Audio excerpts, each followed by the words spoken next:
Be focused be alert में मैं अली आपका स्वागत करता हूं। आज की इस वीडियो में हम बात करेंगे शेर मैसूर टीपू सुल्तान के बारे में। टीपू सुल्तान का जन्म 20 नवंबर 1750 को दीवानाहल्ली, जो वर्तमान में कर्नाटक के अंतर्गत आता है, में हुआ था। इनके पिता का नाम हैदर अली था और इनकी मां का नाम फातिमा फखरुन्निसा था।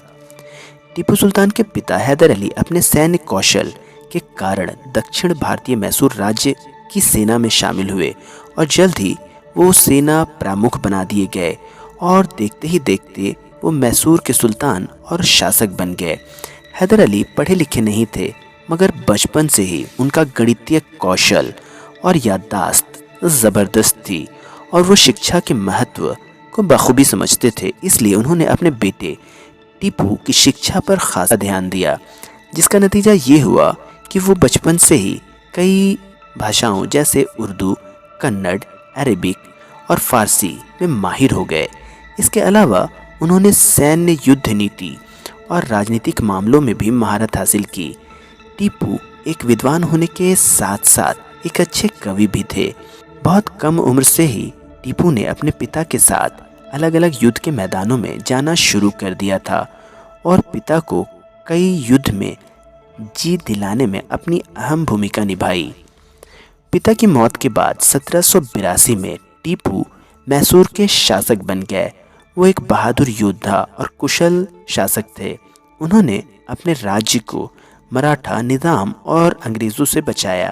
पहले दो एंग्लो मैसूर युद्ध में उनकी जीत से अंग्रेज़ बौखलाए हुए थे। भारत पर अपना पूर्ण रूप से आधिपत्य स्थापित करने में अंग्रेज़ों के सामने टीपू सुल्तान सबसे बड़ी दीवार की तरह सीना ताने खड़े थे। टीपू सुल्तान ने कुशलता पूर्वक अपने राज्य का संचालन किया। उनके शासनकाल में उनके राज्य में उद्योग धंधों और कृषि का खूब विकास हुआ। उन्होंने सड़कों, बंदरगाहों, डैम आदि का निर्माण करवाया। इसके अलावा तुर्की, ईरान, फ्रांस आदि देशों के साथ व्यापारिक रिश्तों को उन्होंने मजबूत किया। नए आविष्कारों और रचनाओं के प्रोत्साहन का श्रेय टीपू सुल्तान को ही जाता है। ख़ास तौर पर दुनिया में पहली बार युद्ध रॉकेटों के निर्माण और इस्तेमाल के पीछे टीपू सुल्तान का ही दिमाग माना जाता है। इस विषय पर एक डेडिकेटेड वीडियो आपको हमारे चैनल पर मिल जाएगी, जिसका लिंक आपको डिस्क्रिप्शन बॉक्स में मिल जाएगा। टीपू सुल्तान ने नए सिक्कों, कैलेंडरों और मापजोक की नई पद्धति का इस्तेमाल शुरू करवाया।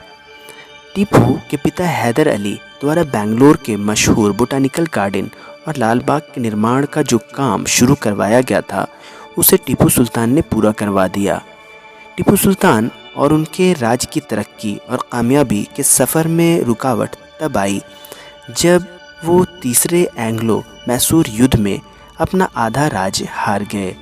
इसके बाद 1799 में चौथा एंग्लो मैसूर युद्ध लड़ा गया।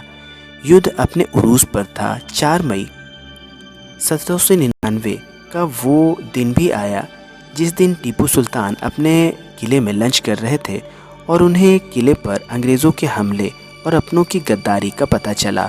हालांकि टीपू सुल्तान का किला ऐसा था जिसकी सुरक्षा को भेद कर उसके अंदर दाखिल होना अंग्रेज़ों के लिए लगभग नामुमकिन था, पर टीपू सुल्तान के फ़ौज के गद्दारों ने दुश्मन को किले के अंदर गुप्त रास्तों से दाखिल करवा दिया। अपनों की गद्दारी के नतीजे में युद्ध का मैदान टीपू के हाथ से निकल चुका था। अब उनके पास दो ही रास्ते थे, या तो वो खुद और अपने परिवार के साथ किले के गुप्त रास्ते से भाग जाएं, या फिर अंग्रेज़ों के सामने आत्मसमर्पण करके उनके साथ कोई समझौते पर हस्ताक्षर कर लें। मैसूर के इस शेर ने इन दोनों रास्तों को छोड़ते हुए एक तीसरा रास्ता अख्तियार किया और ये कहते हुए खड़े हो गए कि शेर की एक दिन की ज़िंदगी गीदड़ के 100 साल की ज़िंदगी से बेहतर है। अपनी फ़ौज की सबसे आगे की कतार का नेतृत्व करते हुए वो युद्ध के मैदान में कूद पड़े। शुरुआत में टीपू पैदल ही अपनी सेना की पहली कतार से नेतृत्व कर रहे थे, पर जब उन्होंने देखा कि उनकी सेना के हौसले टूट रहे हैं तो वो घोड़े पर सवार होकर सैनिकों का मनोबल बढ़ाने लगे। किले का कमांडर मीर नदीम किले की गेट की छत पर खड़ा था, पर उसने अपने सैनिकों के साथ बहादुरी से दुश्मन से लड़ते अपने सुल्तान पर कोई ध्यान नहीं दिया। लड़ते लड़ते टीपू सुल्तान घायल हो चुके थे। इसके बाद वो अपने सैनिकों के साथ किले की अंदरूनी गेट की तरफ बढ़े। तभी एक गोली उनके बाएं सीने को भेदते हुए निकल गई। उनका घोड़ा भी मारा जा चुका था। उनके साथी सैनिकों ने उन्हें पालकी पर बिठाकर युद्ध क्षेत्र से बाहर निकालने की कोशिश की, पर वो ऐसा नहीं कर पाए क्योंकि तब तक वहां मौजूद उनके बहुत सारे वफादार सैनिक अपनी जान गंवा चुके थे और वहां चारों तरफ लाशें ही लाशें नजर आ रही थीं। मेजर अलेक्जेंडर एलन लिखते हैं कि उनके अंगरक्षक रजा खां ने टीपू को सलाह दी कि वो अंग्रेज़ों को अपना परिचय दे दें, पर टीपू ने उनकी इस बात को नामंजूर कर दिया और अंग्रेज़ों के आगे आत्मसमर्पण करने के बजाय उन्होंने शहादत का जाम पीने को तरजीह दिया। टीपू सुल्तान की ज़िंदगी के आखिरी लम्हों को बयान करते हुए पीटरसन लिखते हैं कि दूसरी तरफ कुछ अंग्रेज़ सैनिक किले के अंदरूनी गेट की तरफ पहुंचे, जहां उनका सामना टीपू और उनके सैनिकों से हुआ। हालांकि अंग्रेज़ों को ये मालूम नहीं था कि इस सैनिकों की टुकड़ी का नेतृत्व करने वाला घायल सैनिक खुद टीपू सुल्तान है। तभी एक अंग्रेज़ सैनिक ने टीपू की तलवार की बेल्ट खींचने की कोशिश की और ज़्यादा खून बह जाने की वजह से लगभग बेहोश होते हुए टीपू ने अपने आप को संभाला और अपनी तलवार के एक हमले से उन्होंने उस सैनिक को वहीं ढेर कर दिया। फिर उन्होंने एक दूसरे सैनिक के सर पर अपनी तलवार का ज़ोरदार प्रहार किया, जिससे वो सैनिक भी वहीं धराशायी हो गया। तभी एक अज्ञात सैनिक ने टीपू पर हमला किया, जो खून की प्यासी उनकी तलवार को छीनना चाहता था। हालांकि उस वक्त तक उस सैनिक को पता नहीं था कि उसने किस पर हमला किया है। इस हमले में बुरी तरह घायल अपनी बहादुरी और शुजाअत की दास्तान लिखकर टीपू सुल्तान ने 4 मई 1799 को इस दुनिया को हमेशा के लिए अलविदा कह दिया। बाद में मेजर अलेक्जेंडर एलन लिखते हैं कि जब उनके सामने टीपू सुल्तान के मृत शरीर को लाया गया तो उनकी आंखें खुली थीं और उनका जिस्म गर्म था, जिससे उन्हें और कर्नल वेलेस्ली को लगा कि वो अभी तक जिंदा है।